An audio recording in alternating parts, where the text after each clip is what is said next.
welcome to today's live stream event. I've been experimenting with a few technicalities here on YouTube and with my setups, but I think it's going to go a lot smoother now. And let's continue the conversation.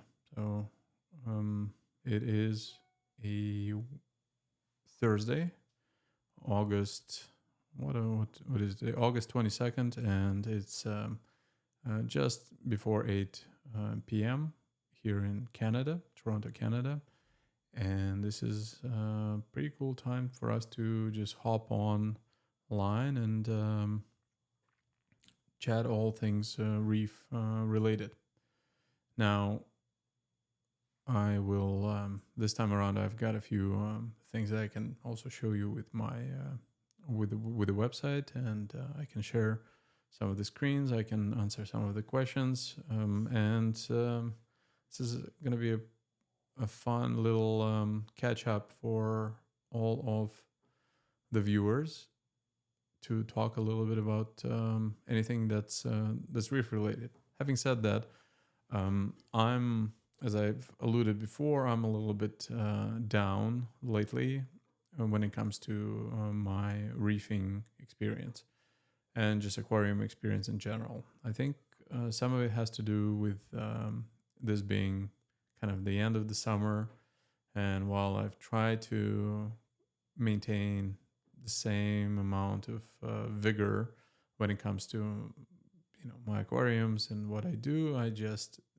feel that there's so much other stuff that is also cool to do, whether it's just being outside, whether it's some other hobbies or reading or cooking. Like all those things have been taking some of my interest. I've also been rethinking a lot about what do I want to achieve in 2025, where I want to be in September, October of this year with my aquarium. And just in general, like if we take a step back, why do we do what we do? This is something that I've been thinking a lot about. Why do we do what we do? Why do we keep aquariums? The first answer that I have is I just don't know. This is something in my blood. I've always had a reef tank, an aquarium. And in the last 15 years, I've always had a reef tank. But the reason I keep aquariums is just because I like doing it. I've always enjoyed doing it. And I cannot even imagine not having an aquarium. So depending on where things go and how things are, it may be a very small aquarium, it may be a very easy aquarium, but I want to have an aquarium. There's just something about being able to peek into that world underwater that and just see the fish and their behavior that really, really, really excites me. And I assume that for many of you, it's similar. You do get excited about aquariums. Otherwise, you wouldn't be watching this channel. At 8 o'clock, if you're in New York or Canada, Toronto time zone, like you've got nothing else better to do. I'm curious. Now,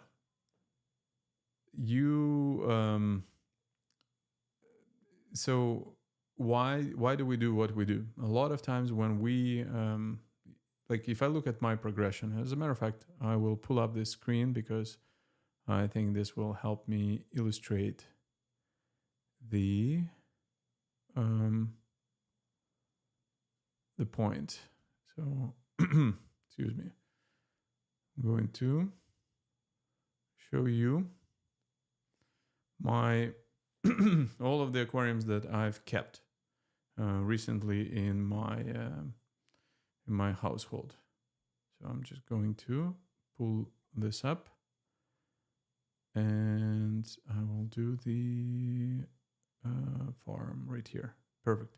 Okay, so for anybody who doesn't know what this is a website, Aquatic Log. This is something that I developed, and there's also a corresponding app right here. So as you can see, it will correlate. Let me just to what you see on the screen. I make the app for both iPhone and Android, and I also do the website. And the whole service started out with that. But I'm not bragging. I want to show you what I'm talking about here. So if I go to my username here, you will see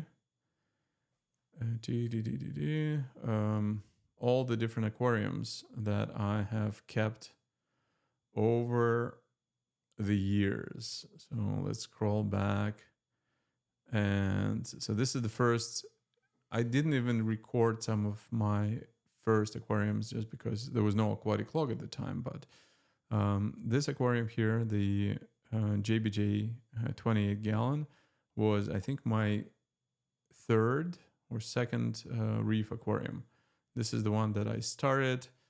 My first aquarium was just a 10 gallon, and then I moved up to this one. So I will talk a little bit about that as well. But the point is, for while I kept the reef aquarium, different aquariums for a very long time, I decided to move into saltwater, primarily because of the challenge. I really liked the challenge. I obviously was fascinated by all things saltwater. Like it's crazy when you see a clownfish and the clownfish lives in saltwater. Like back when I started out, that was just insane. And the fact that you can keep it in your home, we take it kind of for granted, especially now. But I remember that back then, this was the most incredible thing.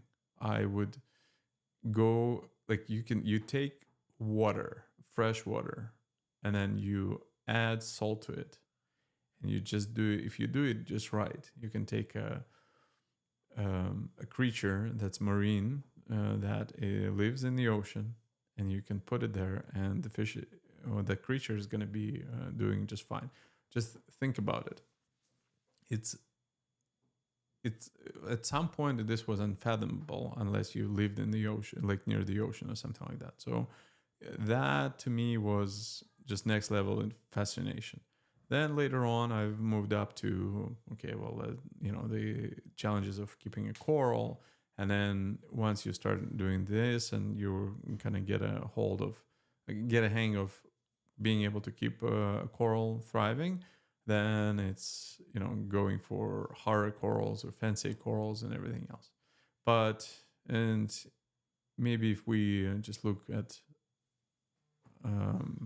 what I'm showing you here is, so this was my first aquarium that I've kind of documented more seriously. If you actually go on my YouTube channel, I even had some aquariums before this one, but this one actually made into some publications because of that trachea, the brain coral that you see in the middle of the aquarium. This is a very famous coral because it was the only case where a coral that I know of where a brain coral it killed and ate the damselfish. So that Azuris damselfish right here that you can see on the photo, it actually managed to be trapped and killed by this trachea. So this was pretty crazy, and I actually documented it on YouTube channel. So if you go back and look at some of my first videos, this was that one. Then I still maintain some freshwater aquariums, and you can see here the whole idea of Iwagumi style, the meticulousness of and the challenges of getting the greenery, the lusciousness, those designs, like those were really cool things to try. Then I moved to a much bigger aquarium, and this is where I started naming my aquariums. So my first aquarium, this really dates me because it started. So the first aquarium started, 2012. This is kind of when I was like really into it, and that aquarium, it was called Winterfell Reef, and you can imagine why, because Game of Thrones just was the new hotness, was the biggest show out there, and I thought this was a cool name for a tank, and I just ran with it for about 3 years. It was 100 gallons. It was a Miracles aquarium, custom made. It was 4 feet by 24 by 20. Awesome aquarium. Still miss it. And later on, my friend got it, and it was a really, really cool aquarium. And you can see that back then, a lot of corals. Do you see that coral here in the middle? The other brain coral, the one that's kind of green. I still have this coral, and it's probably my favorite coral. So if you look at all the way at the top, this coral all the way to the right, this is the same coral if you think about it. That's insane. So this coral has been with me for 12 years. It's grown, and while maybe it's not the most colorful coral, and this is the one that probably I treasure the most. And 6 or 7 years ago, I almost killed it. Like it was basically at death's door. This is actually pretty cool. Like being able to reminisce on some of the coral stuff. Hold on a sec. Let me just see what's happening here. So.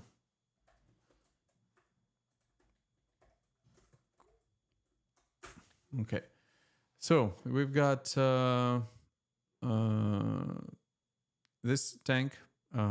This tank actually has a pretty cool history. This was kind of my quarantine system. I had a few thoughts about it, but then this was kind of my emergency tank, because when I was keeping this aquarium and I kept adding fish, and I didn't know a lot about what type, what to look for. But even now, you can make the same mistake. So I did introduce one fish that was sick, like really sick, and I was worried about the marine velvet, and all the fish started to, or maybe ick, I wasn't sure at the time. So all the fish started to really freak out, and I built, and I moved, like I built this little quarantine tank, and I moved all the fish there, and I've actually done worse because it was the tank that was just not established, even if I reused some media and everything else, and eventually almost all of my fish died. So this is some of the things I've encountered when I was just starting out in this hobby. The next was the cube. I really was fascinated by that form factor. Funny story, I actually was able to plummet into this tank over here, the Winterfell, and it was my lagoon system, and I had the pair of golden maroon clowns in there, which was insane at the time. This was, I really enjoyed the idea of plumbing multiple aquariums together. You get to enjoy multiple tanks, but don't need to worry about the water quality of multiple aquariums. So to this day, if I can, I'll plumb multiple aquariums together.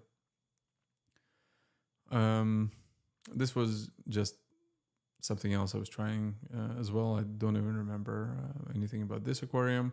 This was the big one. So this is when I upgraded my Winterfell Reef, 100 gallon. I wanted to go big. So this was a 6-footer. And this tank, to this day, is probably one of my absolute favorite tanks. It was huge. It was, and keep in mind, every single tank that you see here, I document on a weekly basis on my YouTube channel. And if you go back, you'll see everything that I was doing, and that tank has a special place in my heart for sure. And you can see that same brain coral in there as well, which is kind of awesome if you think about it. Then I had this tank here. So when at some point this tank became a little bit too much, and I knew I'd have to move, and I wanted to downsize. So I moved everything over to this aquarium, and it was a much smaller Red Sea reefer, 250. And if you look at, let's actually aqua illumination, and we go to signature series right here, and look at that. You see this this little tank over here? This is the same tank. So this is the one that at the time I had a little bit less. I had no gray at the time. Holy smokes! Yes, this was the tank, and I really enjoyed it. It was a lot of fun. But I digress. Let's go back. Oops, sorry about the dog there, folks. I had some quarantine tanks. I still kept some freshwater. I had the farm. This was a crazy setup because you can see those 3 radions. So those 3 radions have been running on their 3 different light schedules. So one was all blue, the other one was about AB plus, and then the other one was full spectrum. And I was running exactly the same coral. You can see actually there's 3 groups here. That was all par corrected and everything. And I was making an experiment just to see if running under different lighting will change any pigmentation of the corals. And I think I can talk about this at some point. But bottom line, no. All the things they tell you about the blue light, you'll have less algae or nuisance algae or this and that, was not the case at all. So I actually ran it, and that's at least what happened to me. I had a lagoon tank because for a while I was into lagoons. Oh my God. I had different frag tanks. And then later on, I got the water box 5-footer. So it's again one of my absolute favorite tanks. Super, it's still very manageable, pretty compact, and I had an absolute blast in maintaining it, keeping it. It's a perfect size if you want to go big, but not horribly big. So this is probably one of my absolute favorite tanks there. I experimented with building a stand and doing a custom tank here out of the Nuvo by Innovative Marine. And again, a lot of those tanks, I've plumbed them together, I've disconnected them, I've changed the skimmers, the sumps, you name it. And then where I'm at right now is I've got the farm. So this is where all of my corals go and grow. There is the right now this is my coral quarantine system. I did experiment with a standalone no overflow, so a canister filter lagoon tank, which was pretty cool, but eventually I gave up on it. There is another quarantine system, and then there is now my final tank, at least for now, which is the 7-footer monstrosity that I have, which is pretty cool. But I'm at the point right now where it's been summer and I haven't really spent too much time on the tank. So I'll shoot a video overview of the tank soon, but if you go back in my videos, you can actually see where things are at. So that's where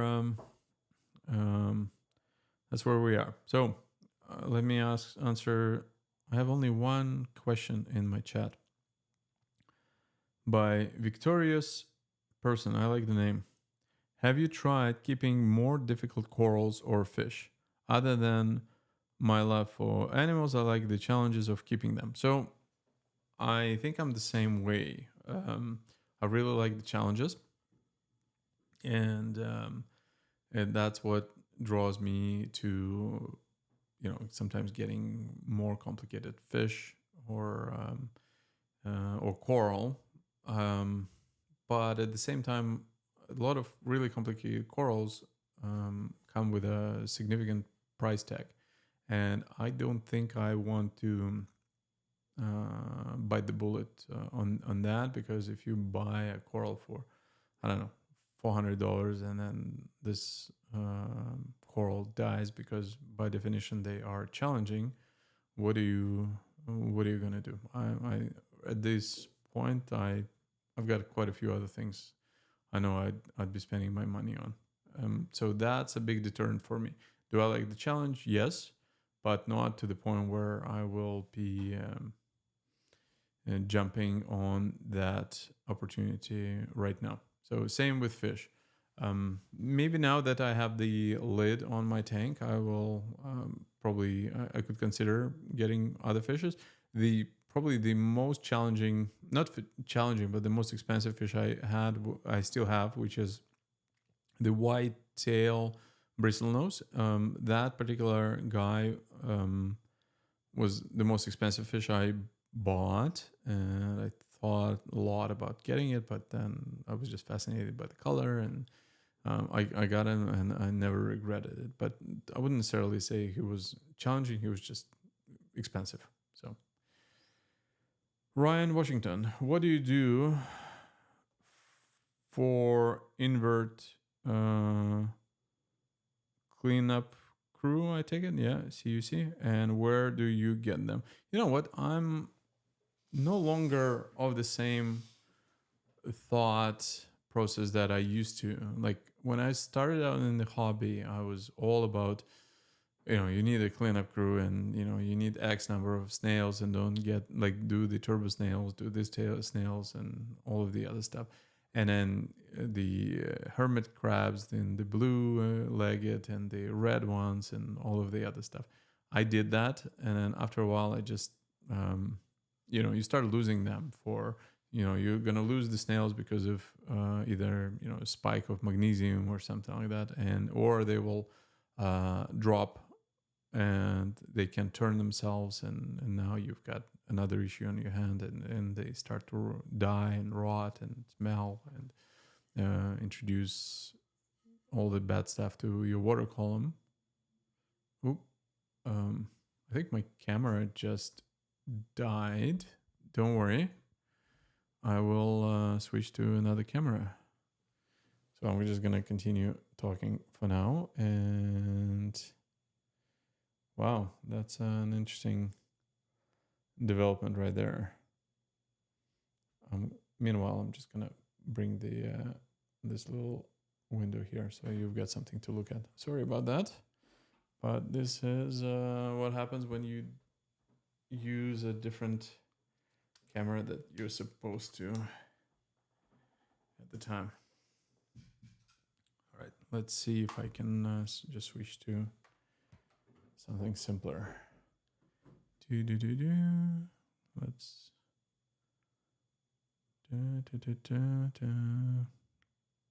hold on a second. Video capture device existing. Why is it not showing up? Create new video capture. Logitech.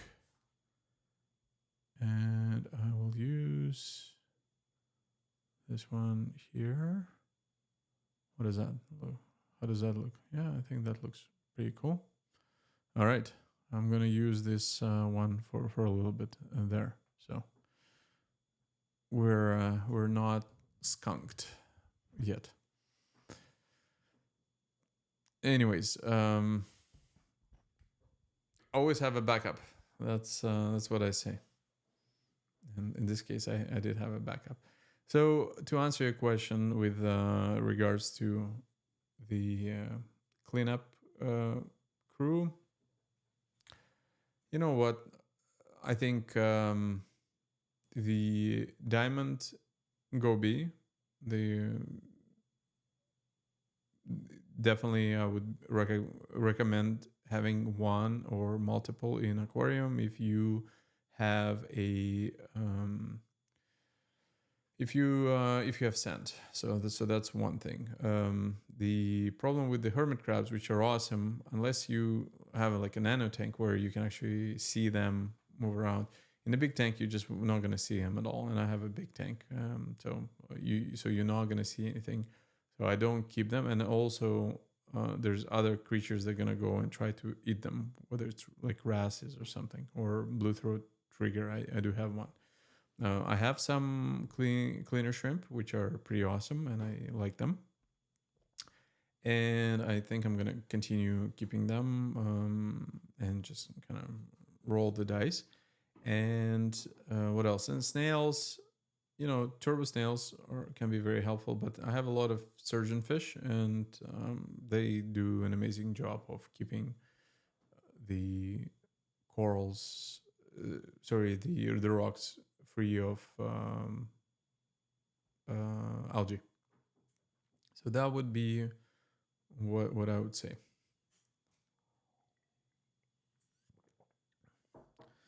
Any more questions from anybody? Let's see.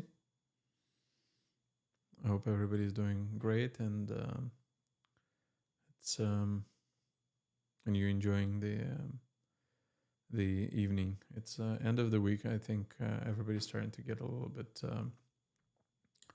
run down. I'm because of the week. Oh yes, tuxedo urchins. I completely forgot about them. Yes, those are the ones I would keep. I have the decorator urchins that I have 2 in my tank, and I absolutely love them. The only issue is if you've got some loose frags, this would be a problem. They will kind of pick it up and move things around. But otherwise, yes, I have them and I absolutely love them. I have 2 that I've had for many years, and they're awesome.